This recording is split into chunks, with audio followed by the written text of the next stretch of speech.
అలా తెల్లని పాల చుక్క లోపలికి వెళ్ళాక ఏం జరుగుతుందో తెలిస్తే షాక్ అవుతారు.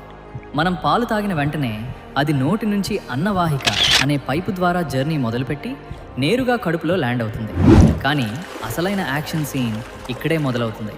మన కడుపులో ఉండే పవర్ఫుల్ ఆమ్లాలు పాలతో రియాక్ట్ అయ్యి వాటిని చిన్న చిన్న ముక్కలుగా విడగొడతాయి. ఇది కేవలం ట్రైలర్ మాత్రమే. అసలు సినిమా చిన్న పేగులో ఉంది. చిన్న పేగులోకి పాలు వెళ్ళగానే అక్కడ గోడలకు విల్లి అనే వేళ్ల లాంటి కోట్లాది చిన్న నిర్మాణాలు రెడీగా ఉంటాయి. ఇవే మన బాడీకి గేట్ కీపర్స్. ఇవి పాలలోని 3 ముఖ్యమైన నిధులను వేరు చేస్తాయి.